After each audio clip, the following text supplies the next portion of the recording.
তারা প্রমাণ করলেন হাসিনা খারাপ কিন্তু হাসিনার নীতি ভালো। আমরা সংসদ থেকে ওয়াক আউট করেছি, কিন্তু আমরা সংসদ বর্জন করি নাই। বিএনপির সমস্ত ভুলই ছিল মানুষকে ধোঁকা দেওয়া এবং প্রতারণা করা। সন্ত্রাস বিরোধী আইনের সংশোধনী জাতীয় সংসদে পাশ হয়েছে। ডক্টর ইউনূসের আমলে এই সংশোধনীটি করা হয়েছিল আওয়ামী লীগের কার্যক্রম নিষিদ্ধ করার জন্য। কাজেই বিলটি জাতীয় সংসদে সহজেই পাশ হয়ে যাবে এমনটাই ভাবা হয়েছিল, কিন্তু হয়নি। বিলে আপত্তি জানান সংসদে বিরোধী দলের নেতা জামায়াতের আমির ডাক্তার শফিকুর রহমান।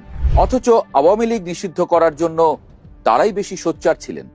তাহলে জামায়াতের আপত্তির কারণটা কি? আওয়ামী লীগকে কোনো রাজনৈতিক কর্মসূচি করার জন্য রাজপথে নামতে দিবেন না, মানি, সমর্থন করি, কিন্তু এইভাবে আওয়ামী লীগকে আপনি কয়দিন রাজপথে পুলিশ দিয়ে ঠেকাবেন?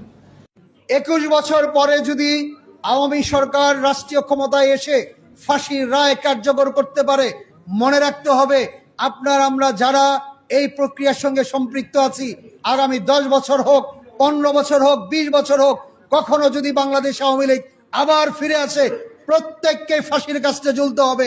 লিখে রাখেন, কোট করে রাখেন।